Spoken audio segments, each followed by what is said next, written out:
Hello friends, कैसे हैं आप सब लोग। आशा करता हूं कि सभी लोग अच्छे होंगे, स्वस्थ होंगे। फ्रेंड्स, फिर से एक नई वीडियो आप लोगों के लिए मैं लेकर आया हूं, जिसमें अगर आप लोग अपने पर्सनल लोन की ईएमआई पेड करने में सक्षम नहीं हो और आपको बार बार कॉल आ रहे हैं और आपको बार बार परेशान कर रहे हो और आप चाहते हो कि यार मैं अपना लोन अकाउंट क्लोज कर दूँ, तो इसके लिए फ्रेंड्स मार्च के 31 मार्च से पहले आप लोगों को इतने अच्छे ऑफर मिलेंगे सेटलमेंट करने के लिए। अगर आप लोगों के पास में थोड़ा बहुत भी अमाउंट है तो आप उसमें सेटलमेंट करके इन लोगों से, इनके हरासमेंट से आप छुटकारा पा सकते हो। अगर फ्रेंड्स आप लोग 31 मार्च से पहले भी इनसे सेटलमेंट करके क्लोज नहीं कर पाते हो तो ये लोग आप लोगों के ऊपर 31 मार्च से पहले ज़्यादा से ज़्यादा वसूली करने की कोशिश करेंगे। बिकॉज 31 मार्च को बैंक की जो है फाइनेंशियली क्लोजिंग होती है, वहाँ पे इन लोगों का टारगेट होता है कि ज़्यादा से ज़्यादा लोन अकाउंट को क्लोज किया जाए। इसलिए फ्रेंड्स ज़्यादा से ज़्यादा लोगों का अकाउंट जो है क्लोज करने का इन लोगों का टारगेट रहता है। फ्रेंड्स, अब आप 31 मार्च से पहले आप देखेंगे कि आप लोगों को कई सारे ऑफर दिए जाएंगे कि सेटलमेंट के सर आप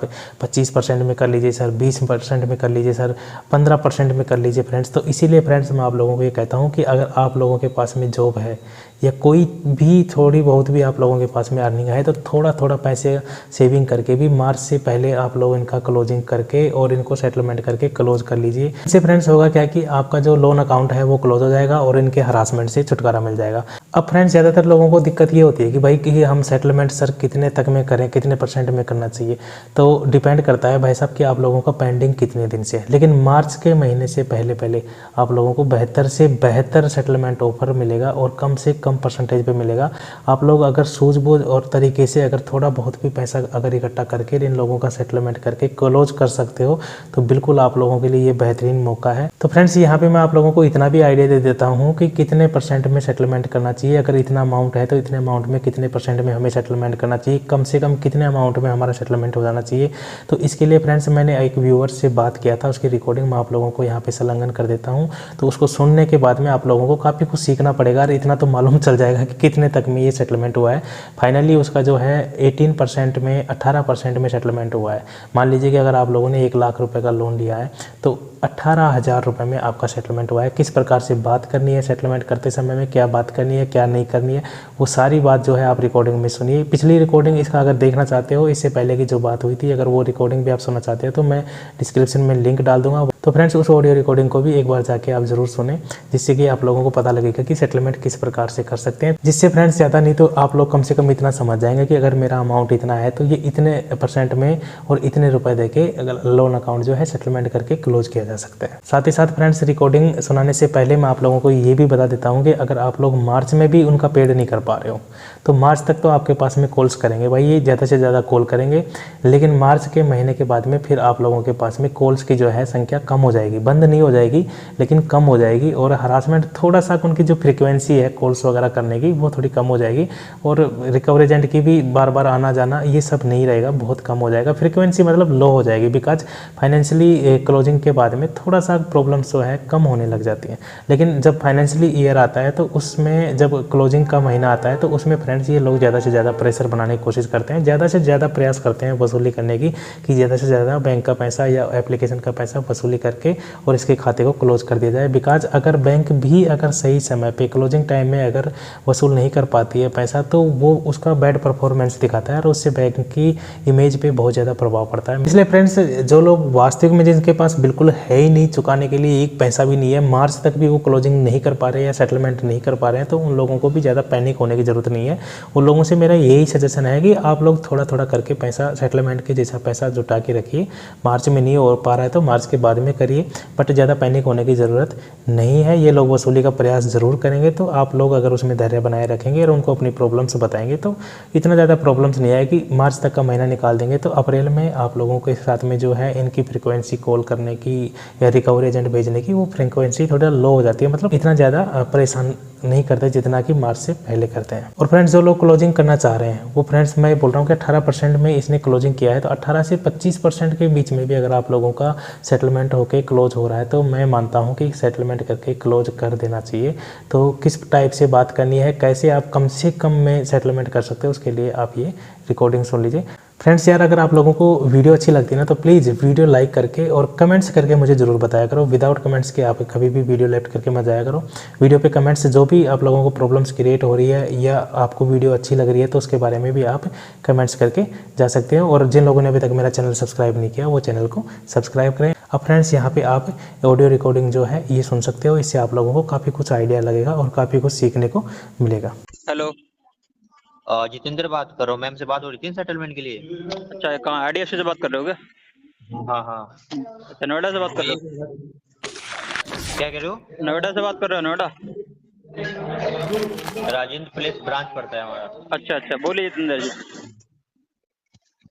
मैं कह रहा था ये मैम ने आपको लास्ट अमाउंट बताया था और 8,700, उसके बाद भी आपको नेगोशिएट कर रहे हो भाई।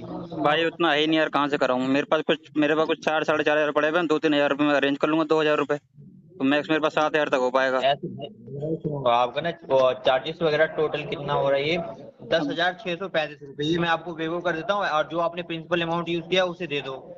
अरे मेरे पास इतना वैसा है कर नहीं ना। मेरे पास देखो 3-3 के 4,000 रुपये के आसपास है, ठीक है।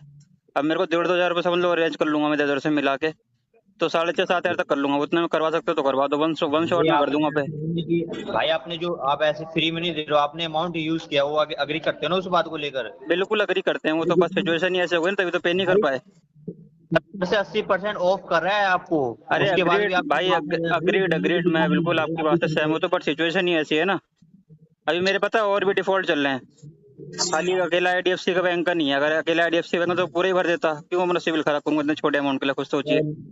को अभी अब बंदे की सिचुएशन ही ऐसी होगी ना, तभी तो उतने छोटे अमाउंट को भी सेटल कर रहा है। उसको पता है कि इसकी फाइनेंशियल डेथ होनी है। एक बार सेटलमेंट का ठप्पा लग गया अगर सिविल पे, उसके बाद तो खेल खत्म ही है। एक सोचो। साल एक ही साल हुए भाई। कार्ड हम भी यूज करते हैं, भी देखो ना हमारे पास भी है भाई। अग्रीड भाई, मैं आपकी बात जितेंद्र जी, मैं आपकी बात से सहमत हूँ, बट सिचुएशन ही मेरी ऐसी चल रही है, क्या बताऊँ। अगर भाई इसलिए अगर आप 4 बोल रहे हो ना, अगर पॉसिबल होता मैं आपको 2,000 में दे देता। अगर नहीं, देखो मैं आप चाहे समझ आप गया। एक बार आप बैंकर से बात तो कीजिए, एक बार आप ट्राई तो कीजिए कि देख लीजिए। मैं वन शॉट में कोशिश करूँगा क्लियर करवा दूंगा। 7,000 तक करवा दो, मैं वन शॉट में क्लियर करवा दूंगा अरेंज करके कहीं ना कहीं से। भाई वो 2700 बोला, 8699 तक नहीं हो सकता भाई, क्योंकि यार मैं हमें भी हो ही नहीं सकता इतना, मैं क्या बताऊँ। वैसे कब तक केस रहेगा आपके पास ये? किसी बंदे ने 44,000 रुपए ले रहे हैं उस, एटलीस्ट वो 2700 नहीं भाई, रुपए तो दे दे भाई। देखो 44,000 तो आपका आउटस्टैंडिंग है। ये प्रिंसिपल कितना है उसका?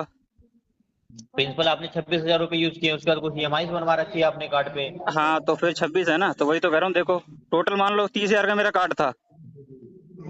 टोटल 30,000 की कार्ड थी। हाँ 30,000 का मेरा कार्ड था, तो बाकी की तो आपकी वही हुई ना, आउटस्टैंडिंग ही हुई वो। तो जो भी आपने इंटरेस्ट वगैरह 15,000 का इंटरेस्ट ही लगा रखा है उस पर।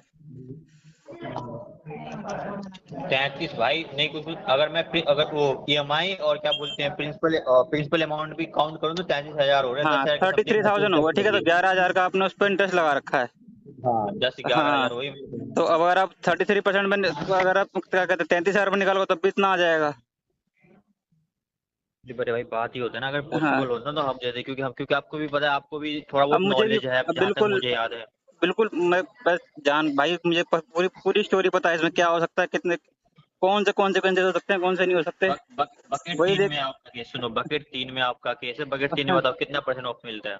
मैं अग्रीड, मैं बोलता रहूँ सहमत हूँ आपके पास। देख लो कुछ हो जाए ऊपर नीचे तो, क्योंकि देखो वैसा तो नहीं पैसे रख के बैठा हूँ। अकाउंट भी मेरा आईडीएफसी में सैलरी अकाउंट था, सब मैं बंद पड़ा है आपको वो ना भी। एक देखो, आपकी टोटल आउटस्टैंडिंग जो मेरे सिस्टम पे शो कर रही है 43,224 रुपए, ठीक है। अच्छा, ये इसको आप आउटस्टैंडिंग हो रही है। कैलकुलेटर ओपन करो। हाँ 43,224 रुपए। हाँ, और ये आप 20% के 20%। आसपास बैठ रहा है आपका, ठीक है, जो आपने हाँ दिया है मेरे को अमाउंट इतना ही है ना? 20 से गलत नहीं हूँ तो मैं। नहीं, अगर ये यही बकेट 1 बकेट 2 में होता ना तो हाँ 50% से कम में नहीं होता। हाँ, वो बकेट वन में ही मेरी एक बैंकर से आपके बात हुई थी। कोई क्या नाम, कोई राजेश करके नाम था, पता नहीं क्या एग्जैक्ट नाम मेरे को याद नहीं, मुझे ऐसे ही नाम था। तो वही वो आप बकेट हाँ, 1 दो बकेट वन महीने मेरे को पहले 50। कराते तो आपको 21,000 रुपए देने होते। अग्री, वो तो मैं तभी तो मैंने नहीं करा। मुझे पता है कि चल के सेटल ही होना है, तो फिर कम से कम और में आप कराएंगे, क्योंकि मुझे पता है मेरी फाइनेंशियल डेथ भी तो होनी है इसी के साथ साथ। एक बार आपको वो पता तो है है ही। सेटलमेंट हो गया तो सिविल फिर गया ही, खत्म ही हो। वो सेटलमेंट दिख गया, फिर सेटलमेंट ही दिखेगा उस पर, वो तो हटना है नहीं। अब देखो कोई बंदा अगर आर्ग्यूमेंट कर रहा है मतलब 2-3 हज़ार के और लिए, समझो बकेट उसके 3 इश्यूज में होंगे कुछ ना बकेट कुछ। सुनो सुनो सुनो बोलिए। बकेट 3 में है। बकेट 3 के बाद सीधा एनपीए में जाता है 3 मंथ के बाद, आपको पता ही अभी होगा एनपीए क्योंकि नहीं हुआ क्या? वो मैडम बोल रही थी एनपीए हो गया है। एनपीए नहीं इस क्या 31 का महीना ना, 31 को 1 को एनपीए हो जाएगा ये। अच्छा, अभी एनपीए नहीं हुआ। नहीं अभी तो बकेट में ही घूम रहा है, बकेट 3 में ही है, इसलिए कह रहा हूँ क्योंकि अगर भाई बड़े भाई अगर पॉसिबल होता ना तो मैं तो कर यार फिर देता। रुक जाता हूँ। केस आपके पास कब तक रहेगा ये बताओ, पहली बात। कब मूव होता है आपके पास तो केस? मंथ कम एंड तक ही रहता है। मंथ एंड तक रहेगा, तब तक फिर वेट कर लो, क्या पता कुछ और मिल जाएगा। एनपीए बात तो मुझे पता और डाउन हो जाएगा थोड़ा।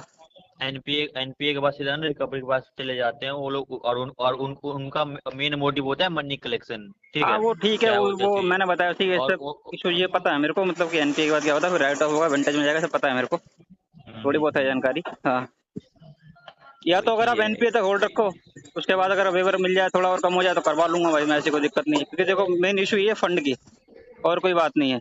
थोड़ा सा एफर्ट लगा के करवा दो ना अच्छा सा। अरे अरे भाई मैं एफर्ट तो लगा के बता रहा हूँ, मेरे पे खुद पे 4,000 पड़े हैं, मैं 1-2 हज़ार फिर से अरेंज कर लूंगा, मुझे 2-3 हज़ार मैं कर लूंगा कहीं से अरेंज, बाकी बात फिर से 2,000 की रह जाएगी ना। अगर आप बात करो सीनियर से अपने, छोटा सा नहीं कार्ड यार, यार, देखो आपको ही पता है इसमें कुछ मिलना मिलाना है नहीं आपको भी। अरे वही तो मैं कह रहा हाँ, हूँ पॉसिबल छोटा होता सा तो मैं कार्ड है, देता हूँ, इसमें भी आपका भी कुछ बनेगा नहीं, खाली बस यही होगा आप कि आप एक केस क्लोज करवा दोगे अपनी साइड से। हाँ वही हाँ बात है ना, वही वही है, अगर 2-4 लाख का केस हो तो समझ में वही आएगा, कह रहा हूँ, क्योंकि बड़े बड़े इससे कम अगर कोई हो भी बड़ा नहीं कार्ड हो सकता। तो उस पर हाथ मारा तो अच्छा भी लगता है, छोटा सा कार्ड है इसमें आपका भी कुछ होगा नहीं। इसलिए वो सारी चीजें मैंने ऑन क्लियर रख दिया, बड़ा कार्ड होता है तो चलो घुमा भी दो हाँ नहीं, कस्टमर बड़ा को। कार्ड हो तो खैर फिर ठीक है ना, फिर थोड़ा आर्ग्यूमेंट करने में अच्छा भी लगता है, सामने वाली पार्टी बोली इधर बोली, इधर छोटा सा ही कार्ड है, इसमें आप भी देखो क्या ही कमा लोगे। अरे कमाने की बात नहीं है भाई, मैं आपको बता रहा हूँ क्योंकि हाँ मैं लास्ट समझ ऑप्शन गया भाई, यही है। ठीक तो देख लो भाई, ये देखो थोड़ा देख लो, कुछ हो जाए कम उम तो यार। नहीं यार इससे कम और नहीं हो सकता भाई। एक बार बात तो करो यार, बोलो कस्टमर के इशूज हैं, जेन्युइन इशूज हैं उसके, इसलिए भर नहीं पा रहा हो। अरे बड़े भाई कल पूरे दिन इसी बात पे डिस्कशन चल रही है, आप हम्म। वो कह रहे पूतिया पूतिया आएगा, ऐसे बोल रहे सर मेरे को, बताओ मैं क्या बोलूं। इतना एक तो छोटा सा कार्ड, उसके बाद भी तो इतना भी 20 के बाद भी वो कर रहा है तू, 18 12 12 13% पे कार्ड तो ही ना क्लोज होता है, नहीं 5 5 लाख 12-13 की पे तो नहीं बोल 15%। रहा मैं, अगर नहीं देखो कितना होता है अपने भी अमाउंट। 8700 रुपये मैंने बताया आपको। 8700, चलो 4,000 मेरे पास है, मैं एक बार मैं देखता हूँ मेरे को कितने मिल सकता है, फिर मैं बताता हूँ आपको, अगर हो पाएगा तो मैं कराऊंगा, नहीं होगा तो फिर चलाएंगे, और क्या बताऊँ फिर। ठीक है मैं 4 बजे वो कॉल बैक करता हूँ आपको। हाँ 4 बजे कर लेना, 4 बजे मत करना, 5 बजे के बाद करना, 5 से 6 के बीच में। ठीक है, देखता ठीक हूँ है। मैं कितना हो पाता है। ठीक, ओके।